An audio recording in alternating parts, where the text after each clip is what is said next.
நீங்க பிராமணன் எதுக்குறீங்க? உங்க வாயிலே வந்துட்டது. எல்லா சமூகத்துக்கும் போஸ்ட் பிரிச்சு கொடுங்கன்னு கேக்குறாங்க. இதுல 8 கோடி பேருக்கு வேலை தர நீங்க 2000 பேருக்கு வேலை கொடுத்தீங்களா நீங்க? அதே மாதிரி இங்க இருக்கிற கூடிய கட்சிகள் அதே வடநாட்டுல போய் பேசுறாங்களா? அதே இந்தியா கூட்டணியில நீங்க இந்திய கத்துக்கிட்டு வாங்கன்னா கூட அமைதியா தானே வர முடியுது. மகாராஷ்டிரால காங்கிரஸ் கட்சி சார்பில் ஒரு முஸ்லீமும் வேட்பாளர் இல்லை. இதை சொன்னது காங்கிரஸ். பாக்கி அவர்கள்ட்ட எனக்கு வாரிசு கிடையாது, மக்கள் தான் என்னுடைய வாரிசு அப்படிங்கிற விமர்சனங்களை எல்லாம் சொல்றாரு. அதே மாதிரி நான் ஏழை தாயுடைய மகன், என்னை போல வழியை இந்தியா கூட்டணியில் இருக்கிறவங்க எல்லாம் புரிஞ்சுக்க முடியாது அப்படிங்கிற விமர்சனங்கள். இதெல்லாம் இன்னும் 2 கட்டங்கள் இருக்கு. இதெல்லாம் வாக்கா மாறுமா? எந்த ஒரு விதத்திலேயாவது வெற்றி பெற வேண்டும் அப்படிங்கிற ஒரு நெருக்கடியில பாஜக இருக்குதா? வெற்றி பெற வேண்டும் நெருக்கடியில் அந்த கட்சி இருப்பதாக தெரியல. ஒரு 2-3 விஷயம் நீங்கள் சொன்ன 2 ஸ்டேட்மெண்ட் நரேந்திர மோடி அவர்கள் கூறியது. நம்பர் 1, எனக்கு வாரிசுகள் இந்திய மக்கள் தான் வாரிசுன்னு சொல்லியிருக்காரு. அது 2 ஓரிரு நாட்களில் பார்த்த செய்தித்தாளில் வந்த பதிவு தான். இது புதிதல்ல. நரேந்திர மோடி ஏற்கனவே இதே மாதிரி சொல்லியிருக்கார், பல தளங்களில் சொல்லியிருக்கார். எனக்கென்று குடும்பம் கிடையாது, எனக்கென்று வாரிசு கிடையாது, மக்கள் 140 கோடியும் என் குடும்பத்தினர். தமிழகத்தில் கூட பேசியிருக்காரு. தமிழ்நாட்டில் பல்லடத்துலேயோ கோயம்புத்தூர்லேயோ பேசும்போது இதே கருத்தை சொல்லியிருக்கார். ஒன்று. 2வது, ஏழை தாயின் வயிற்றுக்கு பிறந்தேன், அதனால் ஏழ்மையின் வலி தெரியும் என்று சொல்லுதல். இந்த 2 ஸ்டேட்மெண்ட்டில் என்ன குறை இருக்குது? அவர் தன்னுடைய உள்ளத்தில் மனசில் இருக்கிற கருத்தை தான் பதிவு செய்திருக்கார். அது ஒன்று. இப்போ நம்ம பாயிண்ட்டுக்கு என்ன வரணும்னா, எதிர்க்கட்சிகள் கிட்ட ஒற்றுமை இருக்கா, அது செறிஞ்சு போகணும்னு சொல்கிற ஸ்டேட்மெண்ட் நம்மளுடைய ஓப்பனிங் ரிமார்க்ஸ் சொன்னது, அதுவும் ரொம்பவும் லாஜிக்கான இயல்பான கருத்து தான். கடந்த காலங்களில் நாம் ஒப்பிட்டு பார்க்கும்போது ஒரே ஒரு பிரதமர் அல்லது ஒரு தலைவர், அவருடைய ஆட்சி சர்வாதிகார ஆட்சி, இதை முழுக்கவும் ஒழிக்க வேண்டும், வீழ்த்த வேண்டும் என்கிற களத்தில் இறங்கிய போராடிய காலம் புதிதல்ல. 1987 அப்போது பல்வேறு கட்சிகள் இணைந்து ஜனதா கட்சின்னு உருவாச்சு. அத்தனை கட்சிகளும் தேசிய கட்சிகள், நாடு முழுதும் அறியப்பட்ட கட்சிகள். அவங்கெல்லாம் ஒன்றா சேர்ந்து இந்திரா காந்தியை தோற்கடித்தார்கள். இந்திரா அம்மையாரும் தோல்வியடைந்தார், அவருடைய மகனும் தோல்வியடைந்தார். 2 பேர் தோல்வியது, கட்சியும் படுதோல்வி அடைந்தது. புதிதாக அவர்கள் ஆட்சியை பிடித்தார்கள். எவ்வளோ காலம் அவங்களால் நீடிக்க முடிஞ்சது? இல்லையே, குறுகிய காலம், 2.5 வருஷத்திலே. இத்தனைக்கும் இப்போதை விட கடுமையான, இப்போல்லாம் இவங்க சொல்கிறாங்க சர்வாதிகார ஆட்சின்னு சொல்கிறாங்க. எல்லாரும் ஊடகத்தில் எல்லாருமே பிஜேபி கவர்மெண்ட்டை கடுமையாக விமர்சனம் பண்ணுறோம். நரேந்திர மோடியை எல்லாரும் விமர்சனம் பண்ணுறாங்க. அவ்வளோ ஓப்பனாக இருக்குது. இருந்தாலும் சொல்கிறோம், விஷயங்கள் சொல்கிறாங்க, ஊடகத்திலே விமர்சனம் பண்ணுவாங்க. பத்திரிகை சுதந்திரம் பறிபோகிறதுன்னு பத்திரிகையில் எழுதுவாங்க. அது ஒரு பக்கம் இருக்கட்டும்.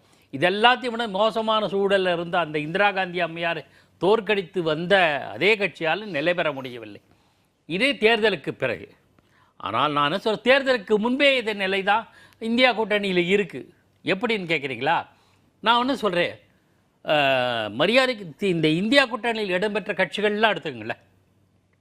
எல்லா கட்சிகளும் எல்லாரும் சேர்ந்து இந்தியாவுக்காக பாடுபடுகிறார்கள். இந்தியாவை ஒரு குறிப்பிட்ட கட்சியிலிருந்து குறிப்பிட்ட தலைவரிடமிருந்து மீட்பதற்காக பாடுபடுறாங்க அப்படிங்கிற லாஜிக்கெல்லாம் ஏற்றுப்போம். எல்லா தலைவர்களாலும் எல்லா இடங்களிலும் பிரச்சாரம் செய்ய முடிகிறதா? திமுக கழகம் வடக்கே பேச முடிகிறதோ? வடக்கே பிரச்சாரத்தில் கலந்து கொண்டார்களா? 5 கட்ட தேர்தல் வாக்குப்பதிவு முடிஞ்சு 2 வாக்குப்பதிவு தான், 2 கட்ட வாக்குப்பதிவு தான் இருக்குது.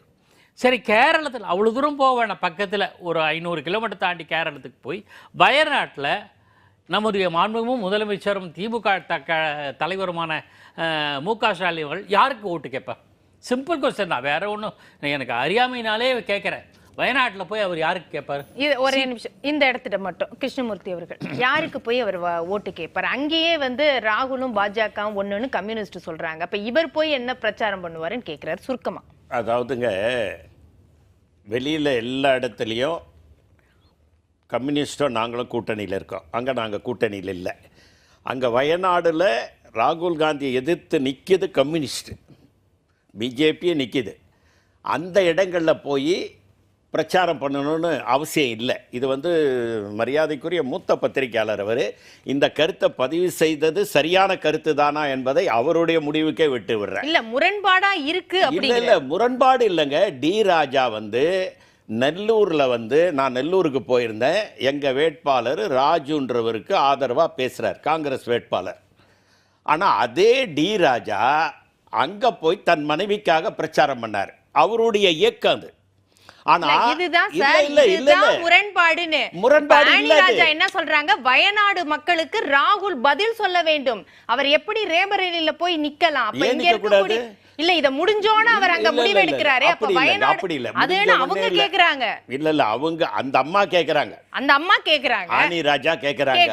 நான் என்ன சொல்ல வரேன்னா, அந்த கேள்வியே தவறான கேள்வி. ஒரே ஆளு 2 இடங்களில் போட்டியிடலான்னு கடந்த கால வரலாறு இருக்கு. அப்ப அத கம்யூனிஸ்டுக்கு விளக்கணும்.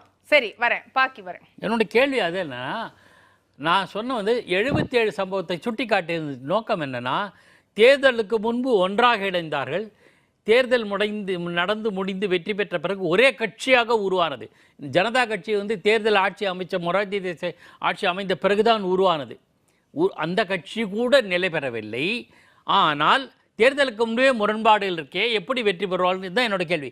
இது ஒன்று மட்டுமல்ல, ஒரு 5-6 தரவுகளை சுருக்கமாக நொடியில் சொல்லிட்டுறேன். ஜார்க்கண்டில் கம்யூனிஸ்டுகளும் காங்கிரஸும் இணைந்து போட்டியிடுகிறார்களா, தெலுங்கானாவில் போட்டியிடுகிறார்களா அப்படிங்கிற கேள்வியெல்லாம் கூட ஒதுக்கிடுறேன். அதுக்கு அடுத்தது ஒரு கேள்வி கேட்குறேன். திரிணாமுல் காங்கிரஸ் கட்சி ஒருவேளை இந்தியா கூட்டணி ஆட்சி அமைத்து விட்டால் அதில் திரிணாமுல் காங்கிரஸ் இடம்பெறாது அப்படின்னு மம்தா பானர்ஜி சொல்கிறாங்க. அதை கூட சரி ஒரு எடுத்து அதை ஒதுக்கிடுவோம். அது தொடர்பாக காங்கிரஸ் கட்சி என்ன சொல்லிச்சு, ஆதிர் ரஞ்சன் சௌத்ரி என்ன சொன்னார், மம்தா பானர்ஜியை நம்ப முடியாது, தேர்தலுக்கு பிறகு பிஜேபியோட சேர்ந்துருவாங்க. ஆக கூட்டணியில் இருக்க உங்கள் கட்சி அதை கண்டிச்சாங்கல்ல, காங்கிரஸ் கண்டிச்சாங்கல்ல, ஆதிர் ரஞ்சன் சௌத்ரி பேசினத அவங்க கண்டிச்சாங்க. அது வந்து அப்படி பேசக்கூடாது அப்படிங்கறத சொன்னாங்க. அவர் ஒரு வெஸ்ட் பெங்காலுடைய மாநில தலைவரா, அவர் காங்கிரஸ் உடைய மாநில தலைவரா அவர் பேசினாரு. அதை வந்து தேசிய தலைமை கண்டிச்சிருச்சு. இப்ப நீங்க என்ன சொல்ல வர்றீங்க, நாளைக்கு வெற்றி பெற்றால் கூட இது உடைஞ்சிரும், சுழற்சி முறையில பிரதமர்ங்கிறதெல்லாம் சரியா வருமான்னு கேள்வி கேட்கிறீங்களா? தோல்வி தேர்தலுக்கு முன்பே உடைஞ்சிருமோன்றது என்னோட கேள்வி. உடைஞ்சிடுச்சு. இந்தியா என்ற கூட்டணி உருவான பிறகுதான் தேர்தலுக்கு முன்னாலே வெளியே போயிட்டாருங்க. இந்தியா கூட்டணி உருவான பிறகுதான், நான் சிம்பிள், இந்தியா கூட்டணி உருவான பிறகுதான் அந்த கட்சியிலிருந்து பிரதான கட்சியான ஆர்ஜேடி, அதாவது சாரி ஜேடியு, அது நிதிஷ்குமார் இந்த பக்கம் வந்தார். அதெல்லாம் தாண்டி தானே சார் இன்னைக்கு கட்டமைச்சு 5 கட்டத்துக்கு வந்துட்டாங்க. இன்னும் 2 கட்டம் தான் இருக்கு. அப்புறம் என்ன ஒரு ஆசை, ஒரு நப்பாசை பாஜகவுக்கு இருக்கா, இந்த 2 கட்டத்துக்குள்ளேயாவது உடஞ்சிருமான்னு? பாஜகவுடைய இல்ல, இவங்களுடைய அணுகுமுறை அப்படி இருக்கு. நான் சொல்ல வரேன்.